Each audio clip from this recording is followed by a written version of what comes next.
शिवम त्यागी, ये सीधे सीधे जिस तरीके का आरोप है इस पूरे मामले पर, बीजेपी पर सवाल उठाया जा रहा है सरकार पर, और ये कहा जा रहा है क्योंकि सरकार चाहती है तो परेशान कर रही है सीबीआई और इसीलिए ऐसा हो रहा है। पहला लॉजिक 90s में जो लालू जी ने घोटाला किया था 963 करोड़ रुपए का था। अप्रोक्सीमेटली आज की वैल्यू से अगर मैं बात करूं तो 7,500 करोड़ का। अरविंद केजरीवाल लोगों में जाकर ये कह रहे हैं कि उसके यहाँ कुछ तो मिलना चाहिए था, 1-2 करोड़ रुपए तो मिलना चाहिए था। तो लालू यादव जी के लॉकर में कोई चारा मिला था क्या? मतलब इस बात में कोई तर्क भी है क्या कि 1-2 करोड़ तो मिलना चाहिए था? अरे भैया, किकबैक से जहां चुनाव लड़ना था, जैसे फायदा लेना था वैसा ले लिया। दूसरी बात, मेरा निवेदन भी है आम आदमी पार्टी के प्रवक्ता से कि भैया क्यों अपने शिक्षा मंत्री को टॉर्चर करा रहे हो? कह दो ना उनसे कि जो भी किया है उसको एक्सेप्ट कर ले, क्योंकि उसके बाद तो सौरभ भारद्वाज कहते हैं जेल भी अपनी है, जेल में मजे हैं। और अच्छी बात यह है कि वो भी अपने ही अंडर आती है। तो जल्दी से अपना फारिग करके जो है जेल जाइए, जेल तो आपकी अपनी है ही, वहां तो मजे है ही, वहां तो मालिश है ही, वहां तो कोई दिक्कत है ही नहीं। अब तीसरी बात पर आते हैं। इन्होंने जो कहा कि हमारे खिलाफ एजेंडा चलाया जा रहा है, शिक्षा के ऊपर बात करते हैं, शिक्षा में क्रांति ला दी। भैया, शिक्षा में क्रांति दिल्ली वालों के ही पैसे से लाई है और दिल्ली वालों को ही पैसा है, और एक शिक्षा मंत्री का काम शिक्षा करना है। लेकिन अभी वो फिलहाल शिक्षा घोटाले में नहीं गए हैं, वो गए हैं शराब घोटाले में। शराब की पॉलिसी पर आपसे बात होती है, लेकिन उनका ही आरोप है क्योंकि हम उस दिशा में बेहतर कर रहे हैं तो लोगों को ये मॉडल समझना आ जाए, पर हाथ रख के इसीलिए बीजेपी परेशान कर रही है। ठीक है, 2800 करोड़ रुपए का राजस्व का घोटाला क्यों किया? लेकिन उससे पहले एक्साइज पॉलिसी में 5% से 12% क्यों पहुंचे? बस सीधा सा सवाल। अलका लांबा का मैं रुक कर लूं। अलका लांबा, आप हमारे साथ यहां पर हैं, आपको क्या लगता है और कांग्रेस का स्टैंड इस पूरे मामले में क्या है? देखिए, क्योंकि जो ये पूरी तस्वीर बनकर और उभर कर आ रही है, इसका सीधा सीधा तो मायना यही है कि ये जमीन तैयार हो रही है 2024 के लिए। देखिए, मैं आम आदमी पार्टी की 2015 से 20 तक विधायक रही, इसलिए भ्रष्टाचार की लड़ाई को लड़कर जो आए थे उन्हें समझौते करते हुए बहुत करीब से देखा, इसलिए उनको छोड़ा। आज फिर मैं बता रही हूँ, इससे राजनीति से हटा दीजिए, पूरी तरह से कानूनी एक भ्रष्टाचार का मामला देखिए। बीच कोरोना महामारी में दिल्ली की केजरीवाल सरकार शराब नीति लेकर आती है। जब ऑक्सीजन की जरूरत थी तो शराब बिक रही थी। उसके बाद हम सबको ये महसूस हुआ कि इसमें बहुत बड़ा भ्रष्टाचार है, पैसे का लेन देन है, और मुख्य सचिव, दिल्ली सरकार के मुख्य सचिव की रिपोर्ट के आधार पर एलजी साहब सीबीआई की जांच बिठाते, जिसका हम सब स्वागत करते। सीबीआई की जांच और 8 घंटे की पूछताछ में ये चीजें निकल कर आने लग जाती हैं कि इसके तार आंध्र प्रदेश की पार्टियां से, पंजाब से जुड़े हुए हैं, और उसके बाद गिरफ्तारी होती है। सुप्रीम कोर्ट जाते हैं, कोई राहत नहीं मिलती है।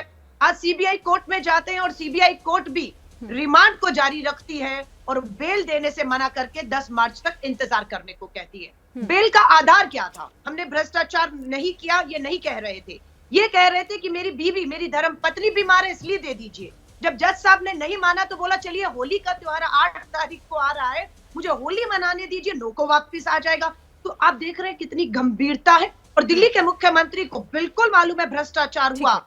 सत्येंद्र जैन जी के लिए 9 महीने इंतजार किया, उनका इस्तीफा नहीं लिया। लेकिन मनीष सिसोदिया के मामले में 9 घंटे भी इंतजार नहीं किया, उनका उप मुख्यमंत्री और उनका इस्तीफा मंजूर कर लिया गया, क्योंकि पता है मनीष सिसोदिया लंबे नापे गए हैं। और बिल्कुल मुझे यानी कि आप ये कह रही हैं कि आम आदमी पार्टी को भी पता है कि वो इस वक्त कितने पानी में। मैं आपके पास आती हूँ, इस बीच असद अब्बास कुछ कहना चाह रहे थे, फिर उसके बाद रामकृपाल आपके पास आती हूँ। सर असद अब्बास, देखिए, हकीकत छुप नहीं सकती छुपाने से, महक उठ नहीं सकती कागज के फूलों से।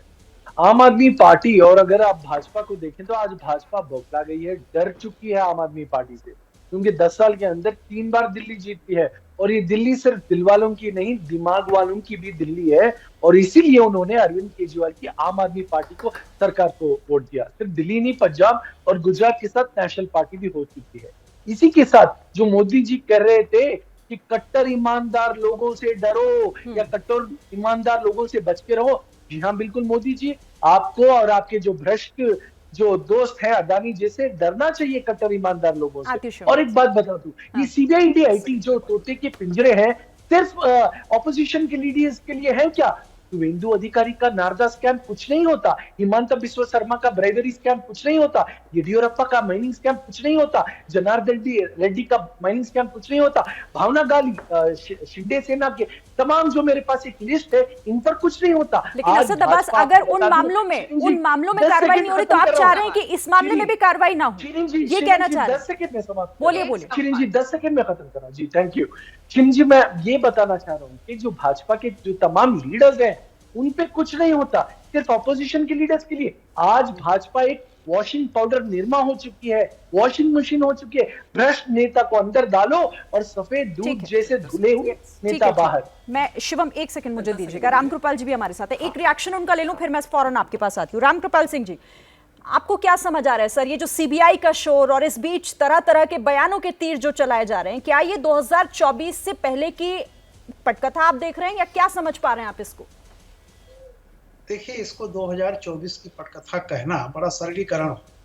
आप याद कीजिए, जब हिमाचल में चुनाव हो रहे थे, सत्येंद्र जैन जी पर शिकंजा कसा था, तब भी आप पार्टी ने आरोप लगाया था कि हिमाचल में हम स्वीप करने जा रहे हैं, और सत्येंद्र जी चूंकि वहां के ये चुनाव मुखिया बनाए गए थे, इसलिए बीजेपी डर गई है, इसलिए हो रहा है। फिर गुजरात का हुआ, गुजरात में भी यही चला कि आप इतनी लोकप्रिय है कि वहां सरकार बनाने जा रही है, इसलिए ये हो रहा है। तो मेरा ये कहना है कि देखिए, ये कभी भी होगा, राजनीति की बात चलती रहेगी इस देश में। चुनाव कहीं न कहीं हमेशा होते रहते हैं। अभी कर्नाटक में चुनाव होगा तो कहेंगे कर्नाटक में सिर्फ करने जा रहे थे, इसलिए नहीं छोड़ा जा रहा है। मेरा ये कहना है कि आप पार्टी एक वैकल्पिक राजनीति देश को देने के नाम पर आई। हाँ। जो पार्टी पूरी सत्ता के चरित्र को बदलने के लिए आई थी, अगर उस पार्टी पर इस तरह के आरोप लग रहे हैं कि उस पार्टी के हित में है कि वो कम से कम अदालत से बेदाग होकर निकले, और अगर आज की सत्तारूढ़ पार्टी नाजायज परेशान कर रही है तो बहुत अच्छा है, वो अलोकप्रिय होगी, आप लोकप्रिय होंगे, आपको एक और मौका मिलेगा भारत में वैकल्पिक राजनीति लाने का। तो मेरा इतना ही कहना है कि नैतिकता और नियम आतिवाल जी दोनों का तकाजा है कि आप पार्टी अदालत को फेस करें, अदालत के बाहर फैसले न सुनाए जाएं, कोई न हम है न कोई पार्टी। यानी आप ये कह रहे हैं कि जो जमीन तैयार करके आप लोगों के बीच आए थे, अब उसमें जो ये डेंट है, जो दाग लगा है, इससे अदालत धोए और उसके बाद फिर आप पाक साफ होकर बाहर आए तो बेहतर होगा। जैसे ही घड़ी का काटा दोपहर 2:30 पे आए, बबीता जी का दिल सास बहू साजिश के लिए मचल जाए। और ये है इनकी बहू, पूरे दिन ऑफिस की टेंशन हो जाए गॉन जब ये करें अपना फेवरेट शो फ्री टाइम पे ऑन। इनकी तरह आप भी देखें अपना फेवरेट शो अपने टाइम पर और डाउनलोड कीजिए एबीपी लाइव ऐप अपने स्मार्ट टीवी पर।